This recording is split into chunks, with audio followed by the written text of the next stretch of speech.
ஓம் சாந்தி. உலகத்தில் ஷூட்டிங் எடுக்கிறாங்க படத்துக்காக. டே ஃபுல்லாக ஷூட்டிங் பண்ணுறாங்க. நைட்டில் அந்த திரைப்படத்தை தயாரிக்கக்கூடியவங்க டைரக்டர் என்ன செய்வாங்கன்னா, அந்த டைரக்டர் அந்த எல்லா கிளிப்ஸ், அதாவது இப்போ அவங்க எடுத்திருப்பாங்க இல்லையா, அதை பார்ப்பாங்க. ஆனால் அந்த நடிகருக்கு அதை காமிக்க மாட்டாங்க. அதில் ஒரு காரணம் என்ன அப்படின்னா, அந்த ஹீரோ அதை பார்த்துட்டாங்கன்னா நம்ம இன்னும் கொஞ்சம் நல்லா செய்யணும், இன்னும் நல்லா பண்ணியிருக்கலாம் அப்படின்னு சொல்லுவாங்களாம். இதை நாம் திரும்ப ஷூட் செய்யணும்னு நினைப்பாங்களாம். ஆகையினால அந்த டைரக்டர் நைட்டு எல்லாத்தையும் பார்ப்பாங்க. இங்கே ஷூட்டிங் பண்ணுறோம் அப்படின்னு சொல்லிட்டு பார்ப்பாங்க. ஆக இதில் 2 விஷயம் இருக்குது. ஒன்று, அந்த ஹீரோ என்ன செய்கிறாருன்னா, அவர் எப்போவுமே நாம் சிறப்பாக எப்படி பெர்ஃபார்ம் பண்ணலாம் அப்படின்னு நினைக்கிறாரு. கூடவே அவர் தொடர்ந்து தெரியாமலே தன்னைத்தானே ஆடிட் பண்ணிக்கிறாரு. இதில் 2 விஷயம் சொல்லப்படுது. ஒன்று, ஏற்கனவே ஷூட்டிங் செய்யப்பட்ட அந்த சீனில் திருப்தியாக இருக்கிறது. இன்னொன்று, இன்னைக்கு டே ஃபுல்லாக ஷூட் பண்ணணும், அதாவது இனிமேல் நம்ம பண்ணணும் அப்படின்னு அந்த சீன் பற்றிய அதிருப்தி இருக்குது. அதிருப்தி ஏன் அப்படின்னா, இதை விடவும் நல்லா ஷூட் பண்ணியிருக்க முடியும் அப்படின்றதுனால. ஆக அந்த ஹீரோக்குள்ளே, அதாவது வளர்ந்து வரக்கூடிய அந்த ஹீரோக்குள்ளே எப்போவுமே ஒரு ஆசை இருக்கும், நான் இன்னும் நல்லா செய்யணும், இன்னும் நல்லா செய்யணும், இன்னும் நல்லா செய்யணும் அப்படின்னு. ஆக இது ஒரு சூட்சுமமான பயிற்சி. நைட்டு தூங்குறப்போ இல்லை தூங்குறதுக்கு முன்னாடி என்ன செய்யணும்? ஒரு மூவி மாதிரி முழு நாளையும் பார்த்துக்கணும். இந்த தினச்சரியில் எந்தெந்த சீன் வந்தது, கூடவே அதை நாம் எப்படி சரி செய்யலாம் அப்படின்னு பார்க்கணும். எப்படி அதை மேம்படுத்தலான்னு சிந்தனை பண்ணணும். இப்படிப்பட்ட சில விஷயத்தை எழுதணும். எக்ஸாம்பிளுக்கு, எந்த விஷயங்கள் நடந்தது எனக்கு பெருமை உணர்வு வராதவை, எந்த விஷயம் நடந்தது எனக்கு வந்தது அப்படின்னு. இப்போ நான் செஞ்ச அந்த பாயிண்ட்டை எழுதணும். ஆக இந்த எல்லா விஷயங்களும் என்ன அப்படின்னா, செல்ஃப் ஆடிட் பற்றின விஷயமா இருக்குது, செல்ஃப் எக்ஸாமினேஷன் பற்றின விஷயமா இருக்குது, செல்ஃப் அப்சர்வேஷன் பற்றின விஷயமா இருக்குது. தன்னைத்தானே பார்க்குறது, கூடவே தன்னைத்தானே சரி செய்கிறது, மேம்படுத்துறது, தன்னைத்தானே தயார்படுத்துவது. சைக்காலஜியில் ஒரு விஷயம் இருக்குது. ஒரு கரடி என்ன பண்ணுது அப்படின்னா, அது வெயில் காலத்தில் என்ன பண்ணுது, கூடவே குளிர்காலத்தில் என்ன பண்ணுது, அது வெயில் காலத்தில் தன்னுடைய ஆற்றலை சேமிக்குது. அதனால் குளிர்காலத்தில் அந்த ஆற்றலை பயன்படுத்தும். அப்போது வாழ்க்கையில் எந்த சூழ்நிலைகள்லையும் எதுவுமே இல்லை, எல்லாமே சரியாக நடக்கும். ஆக அது அந்த நேரம் மக்கள் அதை மகிழ்ச்சி, வேடிக்கைன்னு சொல்லி பார்க்குறாங்க. ஆனால் எதையாவது செய்யணும் அப்படின்னு நினைக்கிறவங்க வெற்றியாளர்கள். அவர்கள் இப்படிப்பட்ட நேரத்தை என்ன செய்வாங்க? தங்களை தயார்படுத்துறதுல செலவு பண்ணுவாங்க. ஏன்னா அடுத்தது என்ன நடக்கும்னு தெரியாது. காலம் சூட்சுமமாக ஆகிட்டே இருக்கும்போது, ரொம்ப தீவிரமாக ஆகும்போது திடீர்னு சூழ்நிலைகள் வரும், தாக்கும். அப்போது நாம் எதையுமே செய்ய முடியாது. அதனால் இப்போவே வாழ்க்கையில் எந்த சூழ்நிலைகளும் இல்லாத டைம்லையே அமைதியாக எல்லாமே நடக்கணும். இதுதான் படிப்பதற்கான நேரம். இதுவே தவ பயிற்சிக்கான நேரமாக இருக்குது. இதுதான் சிந்தனைக்கான நேரம். இதுதான் தன்னை உள்ளேருந்து சக்திசாலியாக ஆக்கிக்கிறதுக்கான நேரம்.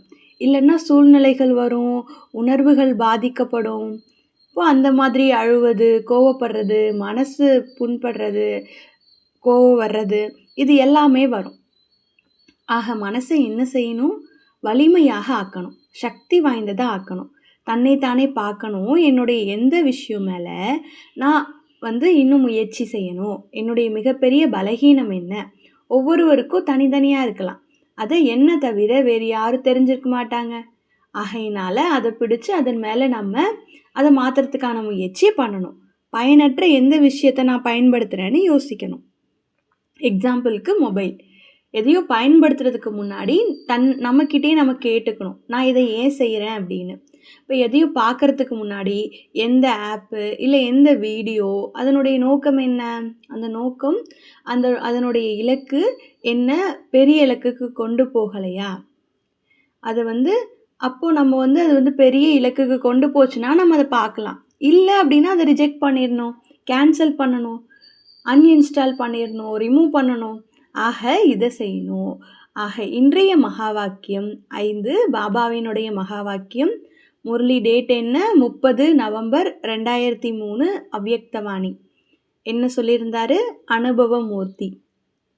HUE அதாவது கேட்குறது ஒன்று, புரிதல் ஒன்று, அப்புறம் அனுபவி மூர்த்தி.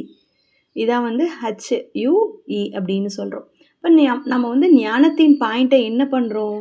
கேட்டோமோ, புரிஞ்சோமோ, இல்லை அனுபவமூர்த்தி ஆனோமா? ஆக இன்றைய ஃபஸ்ட்டு ஹோம்ஒர்க், 2வது நம்பர் ஹோம்ஒர்க் 3 காலம் செய்யணும்.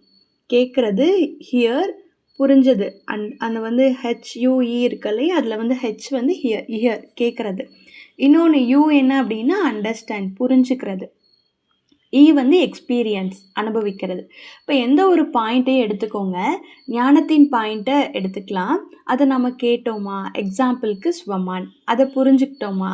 கூடவே 3வது நம்ம அவ்வளோ அனுபவம் பண்ணோமா. நம்ம நிறைய கேட்குறோம், ஆனால் எவ்வளோ புரிஞ்சிருக்கோம்? கொஞ்சம் புரிஞ்சுப்போம், புரிஞ்சுக்கவும் செய்கிறோம். அடுத்து அதை எவ்வளோ நம்ம எக்ஸ்பீரியன்ஸ் பண்ணுறோம்? இப்போ அதிக சிந்தனை பண்ணணும், ஏகாந்தத்தில் இருக்கணும், கவனம் வைக்கணும். இந்த ஞானத்தில் ரொம்ப முக்கியமானது என்ன? கவனம். தனிமையாக இருக்கணும், தனிமையில் இருக்கணும். தனிமையில் எவ்வளோ இருக்குது? கூடவே கடைசியாக அனுபவம் பண்ணணும். ஆக இந்த விஷயத்தை நம்ம வாழ்க்கையில் ஃபாலோ பண்ணணும், நம்ம பயன்படுத்தணும். எந்த ஒரு பாயிண்ட்டையும் எடுத்துக்கோங்க. நம்ம கேட்டிருக்கோம், அதை புரிஞ்சிருக்கோமா. கூடவே 3வது எவ்வளோ அனுபவம் பண்ணியிருக்கோம். ஆக இந்த 3. 2வது முதல் பாயிண்ட் ஸ்வமான்தாரி, சுயராட்சி அதிகாரி. எந்த ஒரு ஸ்வமானையும் எடுத்துக்கோங்க. சின்ன ஒரு ஸ்வமான், அதை எப்படி பண்ணணும்? அதை படிக்கணும், அடுத்தது ரெக்கார்ட் பண்ணணும். ஃபஸ்ட்டு படிக்கணும், ரெக்கார்ட் பண்ணணும், வாய்ஸ் ரெக்கார்ட் பண்ணணும். நம்ம வந்து நம்மளுடைய உணர்வுகளை சேமிக்கணும். அதாவது எக்ஸாம்பிளுக்கு நான் ஒரு மகானாத்மா அப்படின்னு நாம் வந்து அதை கமெண்ட்ரி மாதிரி சொல்லணும். அதில் சக்தி இருக்கணும், பிரைட்னஸ் இருக்கணும், ஒரு கூர்மை தன்மை இருக்கணும். அதாவது சத்தமாக கத்த வேண்டிய அவசியம் இல்லை, சத்தமாக சொல்ல வேண்டாம். எப்படி கமெண்ட்ரி இருக்கும்? கமெண்ட்ரி செய்கிறப்போ நம்ம என்ன சொல்லுவோம்னா, கமெண்ட்ரி மெதுவாக இருக்கணும். ஆனால் அதில் சிலர் தப்பாக செய்கிறாங்க. ஒவ்வொரு சொல்லையும் சொல்லி அப்புறம் மியூசிக் போடுறது மாதிரி கிடையாது. ஒரு வரி சொல்லி நிறுத்தணும், அப்புறம் மியூசிக் வரும்.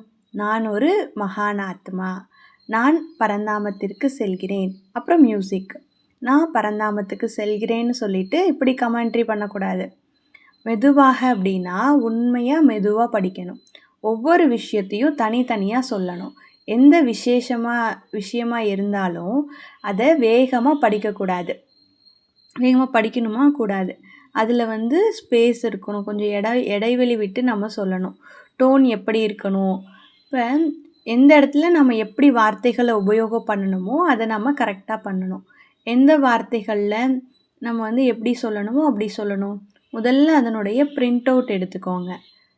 எங்கே வந்து கொடுக்கணும்? பாப் தாதா எப்போதும் குழந்தைகளை சிறந்த இங்கே ட்ரஸ்டியாக, அதாவது ஸ்வமான்தாரி, சுயராஜ்ய அதிகாரின்னு பார்க்குறாரு. இங்கே ட்ரஸ்டியாக இருக்கணும். ஆக ட்ரஸ்டி என்ற வார்த்தை என்ன? படிக்கிறப்போ தெரியும். பேஸ் அப்படின்னா நம்ம அந்த டோன் கூட கரெக்டாக இருக்கணும். ஆக இது எல்லாமே அதனுடைய தனித்தனி நம்ம வந்து இதை செய்யணும். இன்றைக்கான ஹோம்ஒர்க் இதுவும் கூட நம்ம செய்யணும். ஒரே நேரத்தில் தொடர்ந்து படிக்காமல் அதாவது எங்கே நிறுத்தி செய்யணும், இல்லை எங்கே கம்மா வரணும், எங்கே ஃபுல் ஸ்டாப் வரணும், இதெல்லாமே தெரிஞ்சு பண்ணணும். எழுதுகிறப்போ தெரியும் இல்லையா, அந்த மாதிரி. ஆக இன்றைய முதல் ஹோம்ஒர்க் என்ன? 5 ஸ்வமான எடுத்துக்கோங்க. அந்த ஸ்வமானை உங்கள் குரலில் உணர்வோட லைட் அண்ட் கிளியராக வாய்ஸில் ரெக்கார்ட் பண்ணுங்கள். அதாவது அவ்வளோ அழகாக இருக்கணும். நான் வந்து குளிர்ச்சியான தேவியாக, சீத்தல தேவியாக இருக்கிறேன். இப்போ நான் துர்காவாக இருக்கிறேன், அந்த மாதிரி. நான் அஷ்டபுஜதாரியாக இருக்கிறேன், துர்காவாக இருக்கேன், அந்த மாதிரி வந்து நம்ம கமெண்ட்ரி நமக்கே வந்து கொடுத்துக்கணும். இப்போ எந்த இடத்துல எப்படி நம்ம சொல்லணுமோ அதை வந்து கரெக்டாக சொல்லணும். இப்போ ஃபஸ்ட்டு ஹோம்ஒர்க் சுயமரியாதை குரல் பயிற்சி. இந்த 5 சுயமரியாதைகளை சொல்லணும். குரலில் தாக்கத்தோட உணர்வோடு இருக்கணும், ரொம்ப தெளிவாக வந்து சொல்லணும். பதிவு செய்து உங்கள் டெலிகிராம் வீட்டுப்பாட குரூப் இருக்கும் இல்லையா, அதில் நீங்கள் வந்து பதிவிடலாம். நான் அனைவரின் விருப்பங்களையும் நிறைவேற்றும் அன்னை ஜெகதம்பா. இது வந்து ஃபஸ்ட்டு ஸ்வமான். 2வது, நான் தீய குணங்களை அளிக்கும் அன்னை துர்கா சிவசக்தி. 3வது நான் எல்லையற்ற செழிப்பை வழங்கும் அன்னை லக்ஷ்மி. 4வது நான் காளி சிவசக்தி. 5வது நான் ஆனந்தம் எனும் வார்த்தை வழங்கும் அன்னை காயத்ரி தேவி. இந்த 5 ஸ்வமான் இதை நம்ம அழகாக தெளிவாக உணர்வோட வாய்ஸ் ரெக்கார்ட் பண்ணி நம்ம டெலகிராம் குரூப்பில் அனுப்பலாம். அடுத்து 2வது ஹோம்ஒர்க் அனுபவ நாட்குறிப்பு கலை. அதாவது பக்கத்தை 3 ஒரு நோட்டை எடுத்துக்கோங்க. அந்த நோட்டில் 3 பக்கமாக பிரிவுகளாக பிரிச்சுக்கோங்க. ஒரு பக்கத்தில் 3 பிரிவுகளாக பிரிச்சுக்கோங்க. இப்போது முரளியில் நாம் இன்னைக்கு கேட்டது, புரிந்து கொண்டது, அனுபவித்தது. HUE கேட்டது, புரிஞ்சுக்கிட்டது, அனுபவித்தது. ஏதேனும் 2 முரளி குறிப்புகளை நீங்கள் இதை எடுத்துக்கலாம். 2 முரளி எடுத்துகிட்டு அதில் நீங்கள் என்ன கேட்டீங்க, புரிஞ்சுக்கிட்டீங்க, அனுபவம் பண்ணீங்க. இது 2வது ஹோம்ஒர்க்.